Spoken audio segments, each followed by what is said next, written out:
अब तक हमने देखा यो जिन्वू को एक रेस्टोरेंट में बुलाता है और उसे अपनी गिल्ड में इनवाइट करता है और उसके बदले में वो जिन्वू को मिशन से पहले ही 30 बिलियन देने का वादा करता है, पर जिन्वू को वो थोड़े कम लगते हैं, जिस वजह से वो उसके ऑफर को ठुकराकर वहाँ से चला जाता है। और तब घर आकर जब जिन्वू अपने डेली टास्क को पूरा कर रहा होता है तब वो नोटिस करता है कि उसकी एक्स्ट्रा एक्सरसाइज भी सिस्टम रिकॉर्ड कर रहा होता है और आखिर में उसे एक डंजन की की मिलती है और उसे पता लगता है कि वो एक एस रैंक डंजन की है और अगर वो उस डंजन को जीत जाता है तो उसे एलिक्सर ऑफ लाइफ मिलेगी, जिससे वो किसी भी बीमारी का इलाज कर सकता है। और काफी मुसीबतों का सामना करते हुए वो उस डंजन के गार्ड को हरा देता है। और अब आगे और यहाँ हम देखते हैं जिन्वू हॉस्पिटल में बैठे एलिक्सर ऑफ लाइफ के बारे में सोच रहा होता है, शायद मैं इसकी मदद से अपनी मॉम की इस डिसीज को ठीक कर सकता हूँ। एलिक्सर ऑफ लाइफ के लिए मुझे 3 इंग्रेडिएंट्स की जरूरत है और मेरे पास उनमें से एक भी नहीं है, बट मुझे पता है कि वो मुझे कहाँ मिलेंगी। पर अगर मैं बिना स्ट्रॉन्ग हुए उस कैसल के अंदर गया तो वो एक सुसाइड होगी, तो मुझे अपना लेवल अप करना ही होगा। और यहाँ जिन्वू यो से एक कैफे में मिलता है और उसके ऑफर को मान जाता है और यो ये सुनकर बहुत ज्यादा हैरान हो जाता है। तब जिन्वू कहता है मैं तुम्हारी उन 19 सी रैंक मिशंस को कंप्लीट करने में हेल्प करूंगा और मेरी एक कंडीशन है। हाँ जरूर, बताओ तुम्हें क्या चाहिए। उन डंजन्स में सिर्फ हम दोनों ही जाएंगे। तुम्हारे कहने का मतलब उन सी रैंक डंजन्स को सिर्फ हम दोनों भराएंगे, यहाँ तक कि उसके बॉस को भी। पर तुम्हें पता है ना, सी रैंक डंजन के अंदर एंटर करने के लिए हमारी टीम में कम से कम 8 मेंबर्स होने चाहिए, तो फिर हम उन लोगों को हायर कर लेंगे,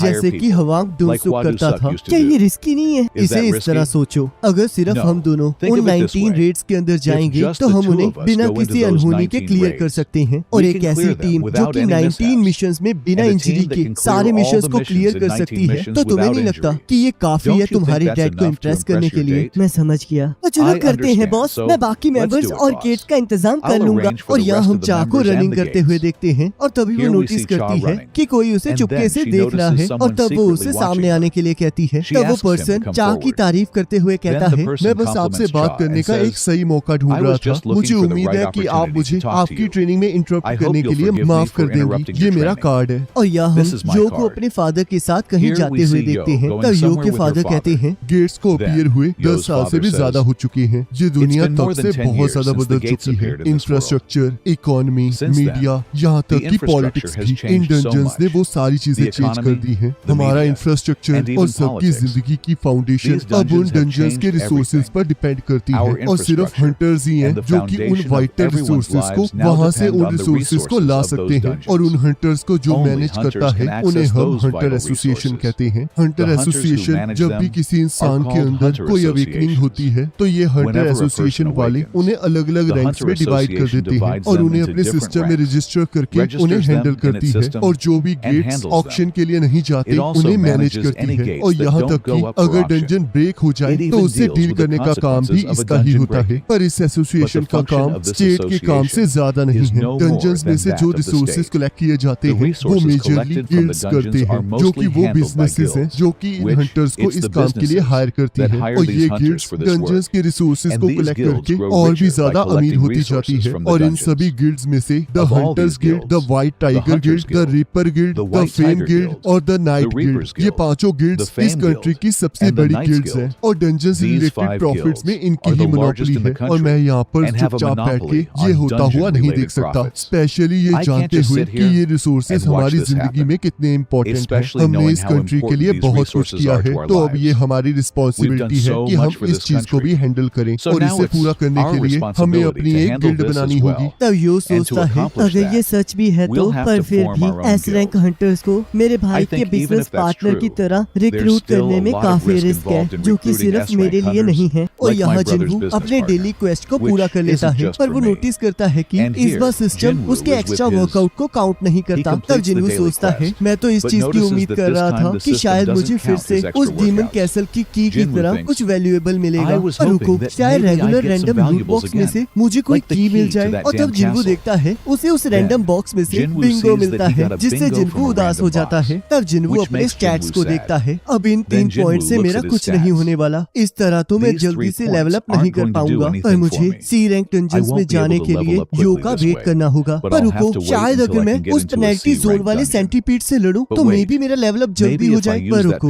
मुझे नहीं लगता इसका कोई फायदा होगा, क्योंकि इस चीज की कोई गारंटी नहीं है कि मुझे इससे कोई एक्सपीरियंस पॉइंट मिलेंगे। और तब जिन्वू को हंटर एसोसिएशन की तरफ से डी रैंक डंजन के अंदर जाने की रिक्वेस्ट चाहिए होती है। तब जिन्वू सोचता है ये मैसेज तो हंटर एसोसिएशन की तरफ से आया है, पर इसका मतलब मैं अकेले नहीं लड़ पाऊंगा। क्या मुझे मना कर देना चाहिए? पर मेरे ख्याल से ये कुछ ना करने से तो अच्छा ही है। तब हम यहाँ देखते हैं सॉन्ग का स्टूडेंट सॉन्ग से कहता है, मास्टर मैं आपके सामने कुछ भी नहीं हूँ, मैं बस तुमसे